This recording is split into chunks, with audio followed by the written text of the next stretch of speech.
How's it going? Ryan here at etrailer.com. Today on our 2017 Buick Envision, we're going to be taking a look at and showing you how to install the Roadmaster InvisiBrake supplemental braking system.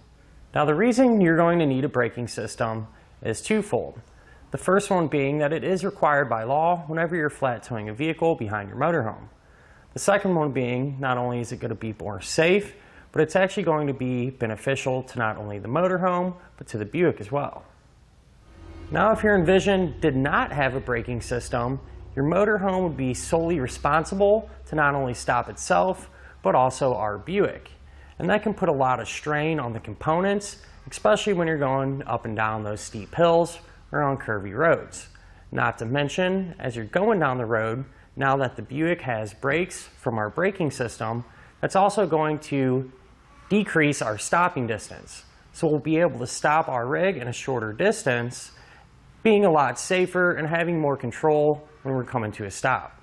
Now keep in mind, a braking system is just one of 5 main components needed to flat tow your Envision. The other one you're going to need is a base plate.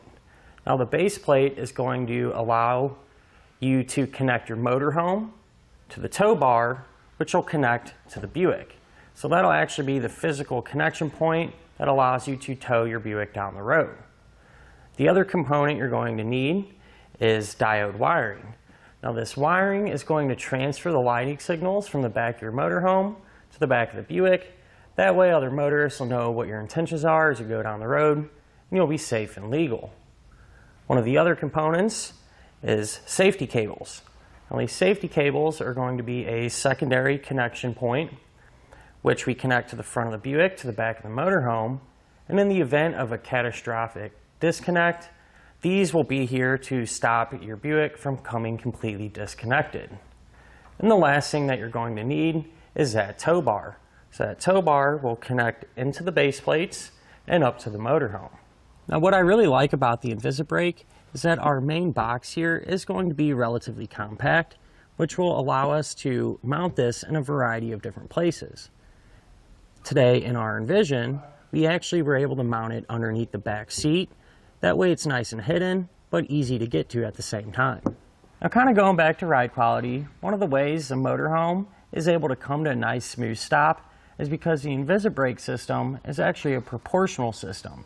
So what that means, the harder you apply your brakes in the motorhome, here in the vehicle, the brake pedal will match that effort. So if you barely tap on the brakes inside, the brakes will barely tap in here. Or if you need to come to a quick stop and really put the brakes down to the floor, it's going to do the same thing in here. And so since the brakes are working in proportion with each other, that's going to give that motorhome a nice smooth stop. Now I've personally had my fair share of braking system experience, especially when it comes to different types and models. And I will say the one thing that the InvisiBrake has an advantage over many of the other ones is the pulley mechanism. It's much more well built, easier to secure to the firewall, and overall just more reliable. The InvisiBrake does come with a breakaway switch as well, and this gets mounted here at the front of the Buick, and in the event of a catastrophic disconnect, it will pull the plug out of the breakaway switch, applying the brakes inside of the Envision, bringing it to a safe stop. So to give you an example of that, I'll go ahead and pull the switch out here and show you what happens on the inside.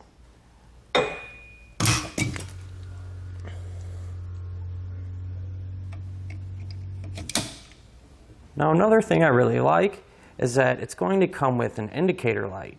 Now our customer opted to set this up by himself a little later on down the road. But what this is going to do is sit inside of your motorhome, somewhere where you can easily see it while you're driving it. And every time you apply the brakes while you're flat towing, this light is going to illuminate whenever the brake inside of your Buick is depressed. Now when it comes to the installation, there is quite a few steps, but it's really not confusing, just takes a little bit of time. But I'm going to show you a couple pointers and how I did things to make it a little easier. Speaking of which, let's go ahead and put it on together now. To begin our installation, we're going to be working here underneath our back seat. We need to find a suitable location to secure our main box to. Now underneath the back seat here, is a perfect spot because it's out of the way and isn't going to interfere with anything, yet it's easily accessible if we need it to be. Now from there, on this side of the box, we can connect our wiring and our air lines. Now the wiring is very straightforward. The connectors are different, so they'll only go in one way into each opening, and those just simply plug in. The air line's going to be very simple too. Our thicker air line, what you want to do is just take the included little piece of hose here, slide it over, and then this will simply just push on to that barbed fitting. The thinner air line, all you're going to have to do is take the end of it, push it in, and then you just want to lightly pull outward to make sure it's completely seated.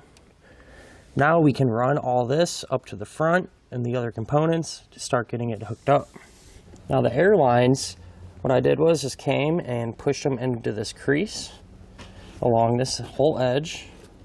And the electrical lines, there's actually a flap of carpet that was already cut from the factory, like so.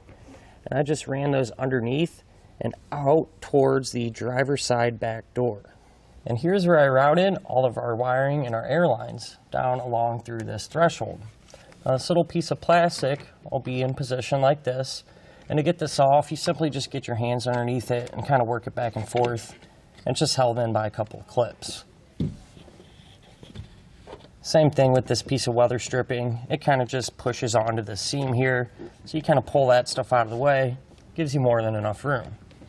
And so I routed all of it straight towards the car and underneath there. And here's where our airline and our wiring came out. Now the only thing that I didn't run past this point was that very, very small airline. That'll get connected to an actuator cylinder right here that we'll talk about in a moment. Other than that, everything else just ran straight down through here. And there's actually a grommet in the floorboard if you peel up your carpet. And what you're able to do with that little grommet is just drill it out, make it big enough to run all of your wires through, and you'll push all those down underneath the vehicle. Since we fed our wiring through that grommet in the floor, it's going to drop out of the bottom side of our vehicle. So here's where everything dropped down. Now I do want to recommend, after everything is hooked up and everything's completely installed, it is a really good idea to come back, zip tie everything up, tape it up, and secure it to make sure it stays in one place here underneath the vehicle. But other than that, I just ran it along through here and pushed all of our wiring up along the firewall to go into the engine compartment. Now when you do this, you want to make sure to avoid any hot or moving parts. And here's where all of our wiring and our airline came up through into the engine compartment. Now we can start to separate it and run it to the individual components that our wiring goes to and get everything hooked up. So we're first going to start with the green, yellow, brown, and white wire that came from our box, and that's going to tap into our diode wiring. So the way this is going to work is we're just going to use some butt connectors to make those connections. But what you're going to do is cut your diode wiring in half and strip back all the ends. You're also going to strip back the ends on your wiring that came from the box, and you're going to twist those ends together, color for color here. So yellow to yellow, green to green, brown to brown, and then you're going to butt connect them. And then on the other side of your diode wiring that you cut, those will simply just go into the other end of the butt connector. Now the white one is going to be a little bit different. What you're going to have to do is connect your white wire from your diode wiring to the white wire coming from our box. But then we're just going to have a few foot of extra wiring that you may have laying around, or you can pick some up here at etrailer.com. And we're going to connect that extra wire into each end of our butt connector. So on one end of our butt connector, we're going to have the two from our diode wiring and our box, as well as the extra one. The other end will just go to the other diode wiring, as well as our extra one. And these we're going to run to a ground. And here's where I ran one of the extra ground wires. So you can see it comes out of the butt connector, And I just brought it right over to here on our shock tower because there's actually a factory ground that we could just tap right into. So you go ahead and put a ring terminal on the end of the wire, take this nut off using a 10mm, slide it over, and just tighten everything back down. Now the other additional ground wire, the one that comes out of the other side, I simply just ran it towards the front along our battery, right over to here. And that's also another factory ground post. And so I did the same thing. Ring terminal, take the nut off, slide it on, and tighten everything back down. So now we can hook up our red and black wire that comes from our box. Now the black wire is going to go to a ground, and I ran mine to the negative terminal on our battery. So I just brought it up around through here, secured it to that negative post. Again, just using a ring terminal, taking the nut off, putting it over, and tightening it down. Now the red wire is going to get hooked to the positive side of the battery. So I went ahead and kind of just cut it to length, but we're not just going to simply take a ring terminal and connect it. What we're going to do is attach a included fuse holder. So how this is going to work is we are going to strip back the ends. On one end, we're going to take a butt connector. Now I'm using heat shrink butt connectors, just for a little extra protection. The ones in the kit will work just fine. However, I do prefer these, and if you want to use these, you can find them here at eTrailer. Just slide that over and crimp it down. And this will just simply connect to the red wire that's coming from our box. So we'll do the same thing here. We'll just slide the wire into the butt connector and crimp it down. Make sure we got a good connection. On the other end, we're going to take a ring terminal and crimp it down. Now before we hook this up to the battery, what you want to do is open up the cap on your fuse holder and verify that the fuse is not installed. We're going to do that at the very end. That way the system doesn't have power until we want it to. So to hook this up, I'm going to use this terminal here. So we'll remove that nut using a 13mm.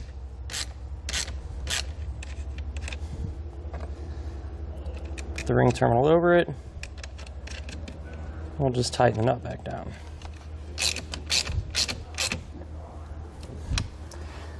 And if you used a heat shrink butt connector, at this point you can come back with a heat source and get these sealed up. And this is what the heat shrink butt connector looks like once you have it sealed up. Now I went ahead and on the back side of our little plastic cover here, just use some snips to cut out a little notch. That way we can close this and our wire can actually run through it without getting pinched. So the wire coming from our box that has this black casing on it, this is going to run down to the front of the vehicle to the breakaway switch. So at this point we can run this down there, and while we're at it, hook up our breakaway switch. So I just kind of push this down along through the battery, and there's an opening right here kind of behind our headlight where it just drops through. And if you look here in this gap, this is where our wire runs. And I just brought it along our factory wiring here and stopped it right here. Now this is our breakaway switch, and this just got mounted to a bracket with one bolt directly to our base plate. On the back of the breakaway switch, we're going to have a couple wires that come to a plug. And this will just plug right into the wiring that we run down here. So I just brought it up along through here. And what I did is took some dielectric grease and put it on the terminals to help prevent any corrosion or anything. And that simply just plugs right into each other. Now there is one more wire that we are going to need to run. And I recommend picking up a little bit of extra wiring, maybe 10 or 12 foot, to get this done and just have some laying around for your install. But what I did is ran this black wire here to the front of our vehicle. Now from inside, where we dropped all of our wiring down through the grommet, I did the same exact thing with this black wire, just with the end of the wire on the inside of the vehicle. It's not connected to anything yet. That's eventually going to go to our brake light switch, but now is a good time to do it while you're doing everything else. So our wire came up, just like all the other ones. Just gets ran along through here. And I took that same path as the other wiring, just down through this little slot here next to the headlight.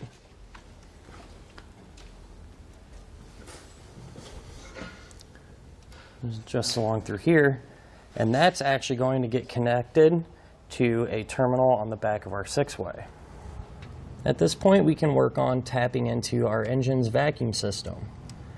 Now there's going to be a vacuum line right here coming from our brake booster that runs to the top of our engine. And what you want to do is just cut out about a 4-inch gap here where the lines are nice and straight. And what I like to do is pre-assemble our assembly. So this is really straightforward. What we're going to do is take our T-fitting, and the T-fitting that we're going to be using is the larger one of the two that comes in our kit. And then we're going to take the larger hose in our kit and cut off maybe about 2 inches of hose on each side. And this hose simply just pushes over the barbed fittings. And then what I do is take some zip ties and kind of just zip tie them for extra security. The fitting coming out of the top here will be smaller diameter, and so we'll take the smaller hose, push that over, and again zip tie it. Now we need to put in our check valve, and what you want to do is position this to where the red stripe right here on the check valve, you're going to want this side to face towards the engine. Now to get everything connected, we're going to cut another piece of tubing just like this, slide it over, and then place this in between our two vacuum lines that we just cut. All right, so here we have our length of hose, and the way this is going to work is the same as a T-fitting. Just going to slide right over the barbs on our check valve. Like that. And again, I'll just run my zip tie on it.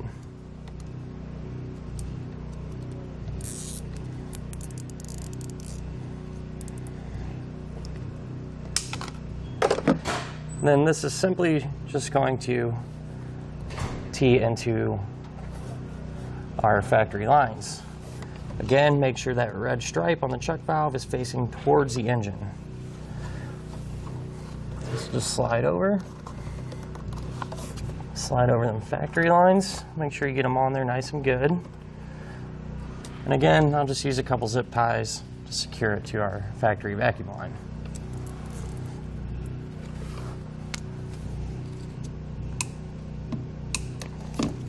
Now the larger air line that we ran from our box inside, the end of it is going to get connected to this portion of our vacuum tee.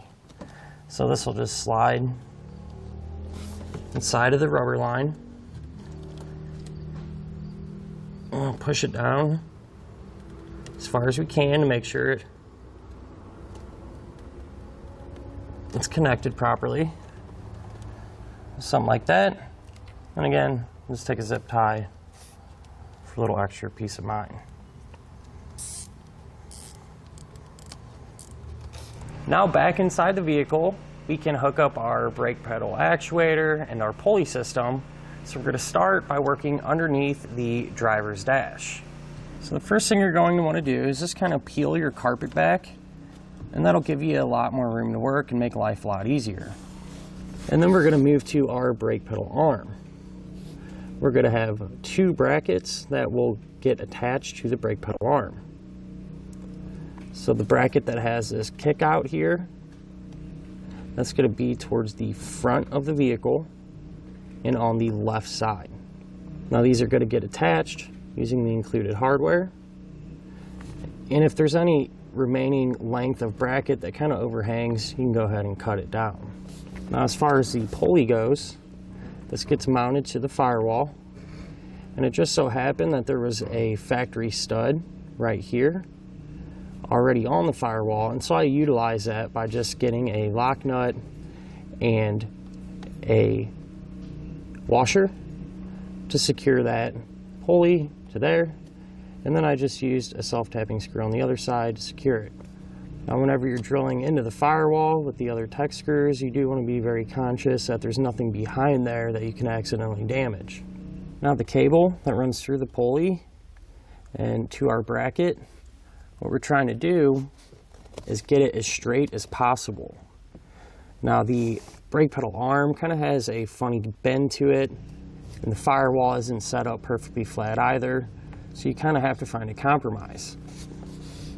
I found the best position to be like this, and what we're looking for especially is when the brake pedal is depressed, that the cable is going to be able to travel straight and nice and smooth.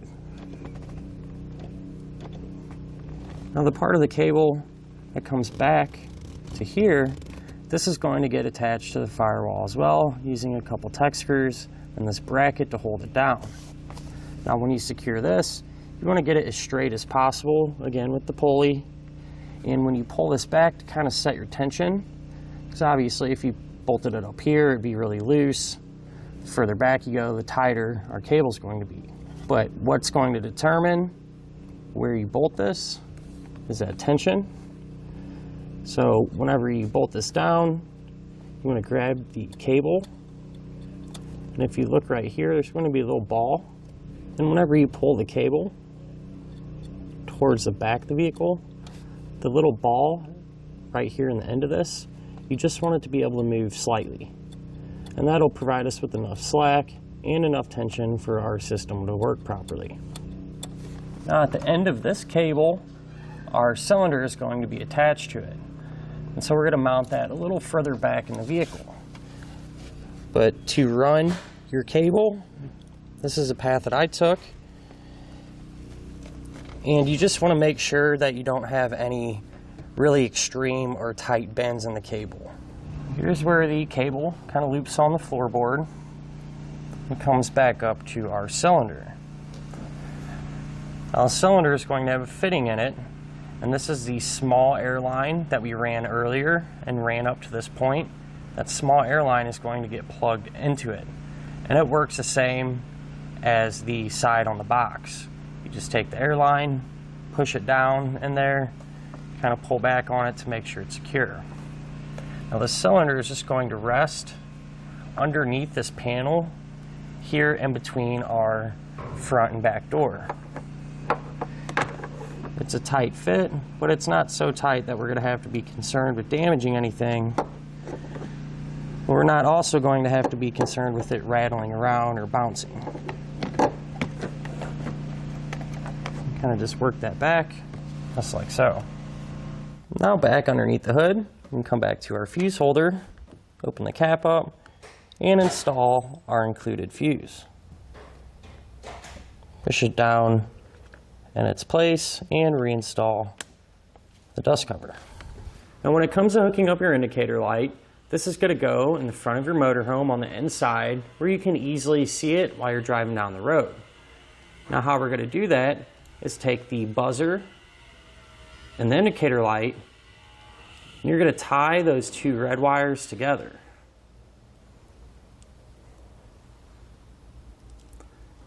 And the same thing with the two white wires. Get them tied together. Now if you look underneath your dash, more often than not, you're going to find a brake controller plug very, very similar to this. If your trailer, or motorhome rather, has this plug, what you're going to do is take the red wires on our indicator light and buzzer and tie those into the blue wire on our brake controller plug. Then we're going to take the white wires, which will be a ground, and you could either tie those into the white wire on our brake controller plug or ground it to the chassis somewhere else. And that's going to allow us to transfer that brake signal to the front of the motorhome through our 6-way plug. Now if your motorhome does not have this brake controller plug, InvisiBrake does include wiring to run some wiring from the front of your car to the back of the motorhome, all the way up to the front to be able to hook up your InvisiBrake indicator light. Now before we put everything back together and tidy everything up, what I like to do is test everything to make sure it's working properly. Well, one way we can do that is simply pull the breakaway switch. So I like to have a friend up front here, pull the switch, while I'm inside looking at our brake pedal, making sure everything goes smooth.